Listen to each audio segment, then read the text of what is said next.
இடமுறுக்கு அவல் பொறி அஞ்சரப்பெட்டை. ஆனா சட்டுப்புட்டு சமையல்ல உங்களுக்கு சூப்பரான ஒரு ரெசிபி காத்துட்டு இருக்கு. அது என்னன்னு போய் பார்த்துட்டு வந்துருங்க.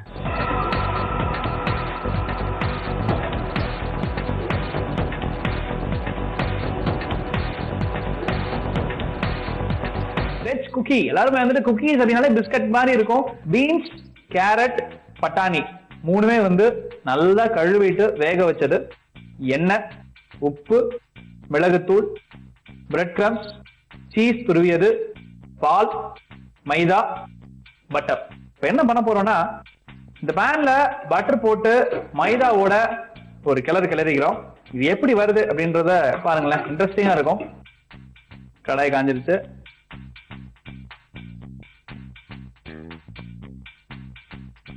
இதுல மைதா மாவை ஒரு கிளறிக்கலாம்.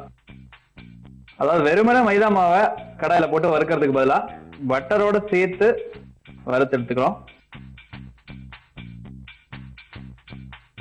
இதை நம்ம இப்போ ஒரு பவுலுக்கு மாத்திக்கலாம்.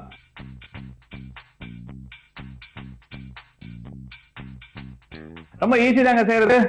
ஸோ ஃபர்ஸ்ட் வந்து மைதா மாவை பட்டர் போட்டு வறுத்து எடுத்து அதுக்கப்புறம் இதை பால் ஊற்றி நல்லா நம்ம பிசைக்க போறோம். ஸோ நல்ல ஒரு மைதா மாவை வந்துட்டு சப்பாத்தி மாவு பதத்துக்கு பிசைஞ்சுக்கிட்டு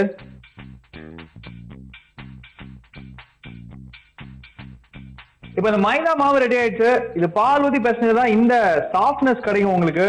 இது என்ன பண்ண போறோம் அப்படின்னு பாத்தீங்கன்னா, பிளேட்ல சின்னதா ஒரு உருண்டை எடுத்துக்கோங்க.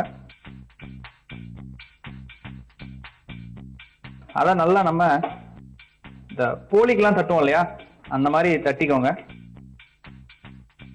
அப்பதான் உங்களுக்கு அந்த குக்கி ஷேப் கிடைக்கும். ஓகேவா? இதுல நம்ம வேக வச்சிருக்கிற பட்டாணி, பீன்ஸ், கேரட், அப்புறம் காரத்துக்கு கொஞ்சம் பெப்பர், சீஸ் துருவல் கொஞ்சம் போட்டோம் இல்லையா. இப்போ இத மேல ஸ்டஃப் பண்றதுக்கு மறுபடியும் கொஞ்சம் நம்ம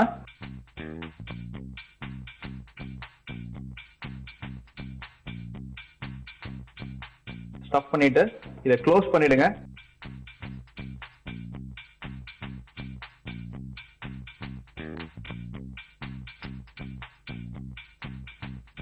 நல்லா இதை நீங்க உருண்டையா உருட்டிட்டு இந்த ஸ்டஃப் வெளியே வராத மாதிரி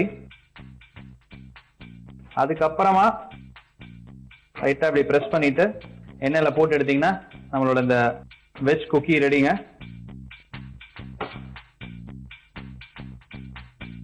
பேன் வச்சுக்கோங்க. இதுக்கு எண்ணெய் கொஞ்சமா ஊத்தினா போதுமானது. நல்லா ரொம்பவும் மொத்தம் இல்லாம போலி சைஸ்க்கு நீங்க இதை இப்படி பிரட்டிக்கலாம். இந்த எண்ணெய் காஞ்சிட்டு இருக்க டைம்ல பிரெட் கிரம்ஸ்ல போட்டு பிரட்டி எடுத்தீங்கன்னா இந்த கிறிஸ்பினஸ் வந்து ஆட்டோமேட்டிக்கா கிடைக்க ஆரம்பிச்சிடும். நல்லா மொறு மொறு மொறு மொறு மொறுன்னு சாப்பிட்றதுக்கு ரொம்ப சூப்பரா இருக்கும். ஸ்டஃப்பும் வெளியே வராது. எண்ணெய் காஞ்சிருச்சு. இதுல நீங்க இப்போ போட்டீங்க இல்லையா, நல்லா இதை ஃபுல் ஃப்ளேம்ல வச்சு ரெண்டு பக்கமும் திருப்பி விட்டுட்டு எடுத்தீங்கன்னா இந்த வெஜ் குக்கி ரெடி ஆயிடுங்க. இத்தனை நாளா ஸ்வீட் குக்கி சாப்பிட்டுட்டு இருந்தீங்க. ஆனா இந்த வெஜ் குக்கீஸ் உங்க எல்லாருக்குமே புதுசா இருக்கிறதோட ரொம்ப ஹெல்தியான ஒண்ணும் கூட. இந்த மாதிரி புதுசா நிறைய வந்துட்டு நம்ம கண்டுபிடிக்க தான் நம்ம வீட்டுல கொஞ்சம் சமையல்ல நீங்களும் ஒரு பெரிய குயின் ஆகிறதுக்கு உண்டான வாய்ப்புகள் அதிகமாயிட்டே இருக்கும். அப்பதான் உங்களுடைய ஹஸ்பண்டா இருக்கட்டும், பசங்களா இருக்கட்டும், எங்க அம்மா நிறைய வெரைட்டி செய்வாங்க அப்படின்னு பெருமையா சொல்லிப்பாங்க. Veg cookie ready. இது கொஞ்சம் நல்லா கனமான குக்கியா ரெடி ஆயிடுச்சு.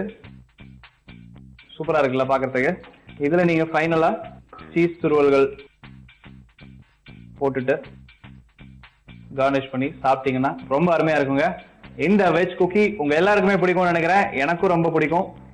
சாப்பிட்டு பார்த்து சொல்றேன். சூப்பரா இருக்கு. ரொம்ப பிடிச்சிருக்கு. உள்ளார அந்த காய்கறிகள்லாம் ஸ்டஃபிங் பாத்தீங்கன்னா ஒண்ணு கூட வெளில வராம நல்லா நீட்டா சமோசா மாதிரி ஒரு டேஸ்ட் கிடைச்சிருக்கு.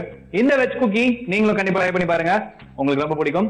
இதே போல நிறைய குக்கீஸ் மட்டும் கிடையாது, இன்னும் நிறைய நிறைய நிறைய வெரைட்டிஸ் உங்களுக்கு சட்டப்படி சமையல காத்துட்டு இருக்கு. மீண்டும் இதே போல வேற ஒரு அருமையான சமையல உங்களை சந்திக்கும் வரை உங்களிடமிருந்து விடைபெறுவது உங்கள் அருண். ஜீ தமிழ் வழங்கும் அஞ்சரை பெட்டி.